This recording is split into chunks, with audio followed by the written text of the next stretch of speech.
BC కులగణన సర్వేపై అసెంబ్లీలో మాటల యుద్ధం జరిగింది. అధికార విపక్షాలు ఘాటుగా వ్యాఖ్యానించుకున్నాయి. బీసీ లెక్కలు తగ్గించారని, గతంలో ప్రభుత్వం చెప్పిన లెక్కలకు ప్రస్తుత ప్రభుత్వం చెప్పే లెక్కలకు తేడా ఉందన్నారు పాయిల్ శంకర్. దీంతో బీజేపీ ఎమ్మెల్యేకు మంత్రులు ఉత్తమ్ కుమార్ రెడ్డి, శ్రీధర్ బాబు కౌంటర్ ఇచ్చారు.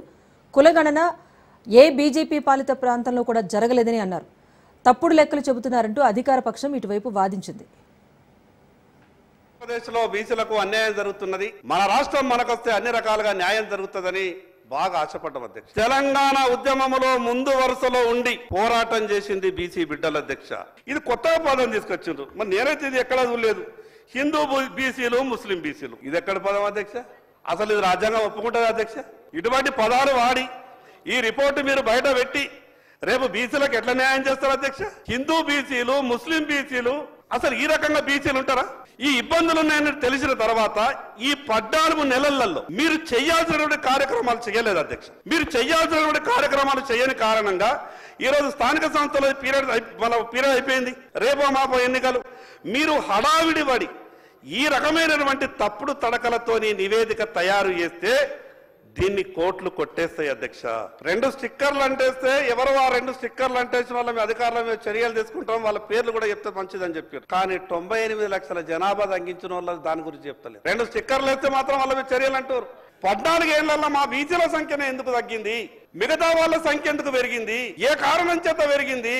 ప్రతిపక్ష సభ్యులు వారి ఎటువంటి సూచనలు ఇచ్చినా, ఏ విమర్శలు చేసినా సద్విమర్శలు కూడా మేము యాక్సెప్ట్ చేస్తాం. కానీ శాసనసభలో జరిగే ఇంత సీక్రెట్ డిబేట్ ద్వారా మీరు ప్రజల్లో అనుమానాలు, అపోహలు స్ప్రెడ్ చేసే విధంగా ఉండి మాత్రం అది తీవ్రంగా ఖండిస్తున్నాం. 10 ఏళ్ల పాటు వాళ్ళున్నారు, ఢిల్లీలో మీరు 10 ఏళ్ల పాటు ఉన్నారు. మీరు ఎక్కడన్నా బీసీ కులగణన మొదలుపెట్టినండి? మీరు ఏ బీజేపీ రాష్ట్రం మొదలుపెట్టినా? మీరు నరేంద్ర మోదీ గారు మొదలుపెట్టినా? మొదలుపెట్టలేదు. ఇదొక చారిత్రాత్మక మార్పు. భారతదేశం యొక్క చరిత్రలో సామాజిక న్యాయం కోసం ఇది కాంగ్రెస్ పార్టీ రాహుల్ గాంధీ గారి ఇనిషియేటివ్ తో మొదలుపెట్టిన విషయం దయచేసి మీరు గుర్తుపెట్టుకోవాలి.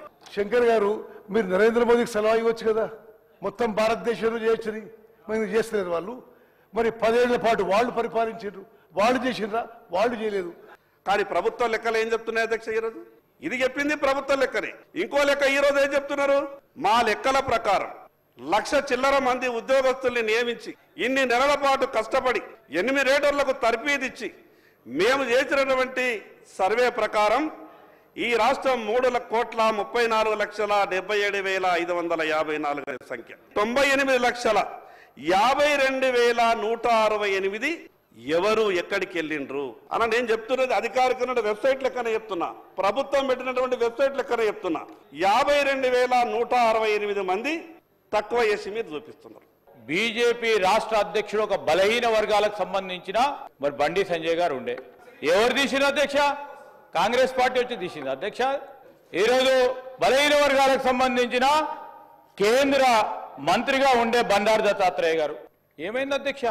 ప్రస్తావన చేస్తా ఉన్న సందర్భంలో ఈరోజు కూడా కాంగ్రెస్ పార్టీ బలహీన వర్గాలకు సంబంధించి ఈరోజు అన్ని వర్గాలకు సంబంధించి న్యాయం చేయాలనే ఒక కాంక్షతో మా రాహుల్ గాంధీ గారు ఇచ్చిన ఆలోచనతో ఒక అడుగుకు ముందుకేస్తే దాన్ని ఎట్లా అడ్డుకోవాలని చేసే ప్రయత్నంలో ముందుకు సాగకుండా మంచి సలహా సూచనలు ఇచ్చి దాని ఆచరణలు పెట్టాలని ప్రయత్నం చేస్తా ఉన్న మా పొన్నం ప్రభాకర్ గారిని, మరి వారు కూడా బలహీన వర్గాలకు సంబంధించిన నాయకుడే, వారేసే అడుగుల్లోనే మా అడ్డం వేస్తా అంటే ఎట్లా అధ్యక్ష? ఆదిలాబాద్కు సంబంధించిన శాసనసభ్యులని చాలా బాగా మాట్లాడతారు అధ్యక్ష శాసనసభలో.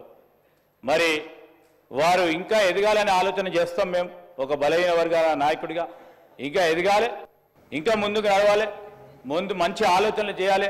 ఆలోచన ప్రక్రియ మా అందరికి కూడా చెప్తారని మేము ఆశిస్తాం.